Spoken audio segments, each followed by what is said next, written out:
Belakangan publik riuh soal dorongan agar DPR menggunakan hak angket terkait dugaan kecurangan pada pemilihan Presiden 2024 yang digulirkan Capres nomor urut 1 Anies Baswedan dan Capres nomor urut 3 Ganjar Pranowo.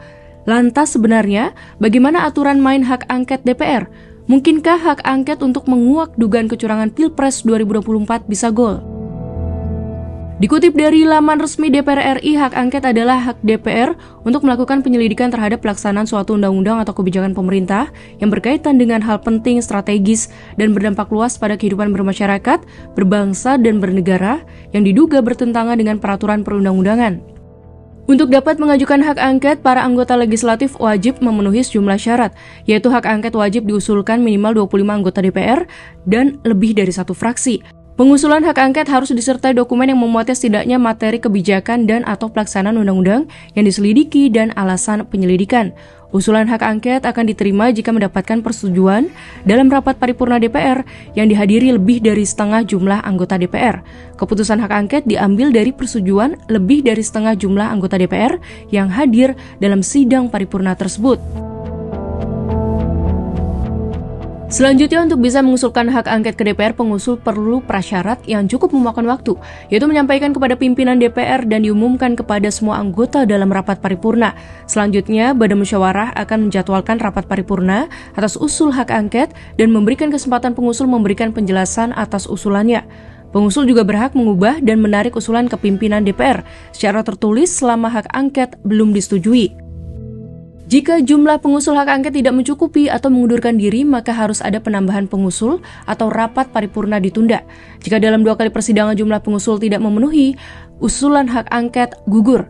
DPR dapat menerima atau menolak usulan hak angket dalam sidang paripurna dengan menilai usulan dengan ketentuan peraturan perundang-undangan. DPR yang menerima usulan hak angket akan menetapkan panitia angket beranggotakan semua unsur fraksi DPR dan biaya yang dibutuhkan. Lalu bagaimana pengalaman DPR menggunakan hak angket ya? Kasus Bank Senturi contohnya, pencairan dana bantuan untuk Bank Senturi senilai 6,76 triliun rupiah menimbulkan banyak pertanyaan. Sejumlah nama dipanggil oleh panitia khusus atau pansus angket Bank Senturi, yakni Sri Mulyani yang saat itu menjabat sebagai Menteri Keuangan dan Budiono sebagai mantan Gubernur Bank Indonesia untuk dimintai keterangan. Idrus Marham selaku Ketua Pansus menyatakan ada indikasi pemerintah melakukan kesalahan dalam penanganan krisis Bank Senturi. DPR kemudian menggulirkan hak angket Bank Senturi pada 2009. DPR meminta BPK melakukan audit investigasi. Ketua Pansus mengumumkan hasil penyelidikan pada Maret 2010. Saat itu Pansus memilih opsi C yang berkesimpulan bahwa sejumlah pejabat termasuk Budiono dan Sri Mulyani bertanggung jawab dalam pemberian fasilitas pendanaan jangka pendek atau FPJP dan memutuskan Bank Senturi sebagai bank gagal berdampak sistemik. Para pejabat yang terlibat harus diproses secara hukum oleh institusi aparat penegak hukum. Pansus juga merekomendasikan agar DPR membentuk tim pengawas yang akan mengawasi proses hukum yang akan dilakukan oleh aparat penegak hukum terkait hasil temuan Pansus. Tim juga akan bertanggung jawab untuk mengawasi pengembalian aset-aset dari pemilik dan manajemen Bank Senturi yang diduga diselewengkan dari hasil FPJP yang diberikan oleh BI. Dari pengalaman hak angket Bank Senturi, DPR butuh waktu setahun, yaitu sejak 2009 hingga 2010 bagi pansusnya untuk mengumumkan hasil penyelidikan.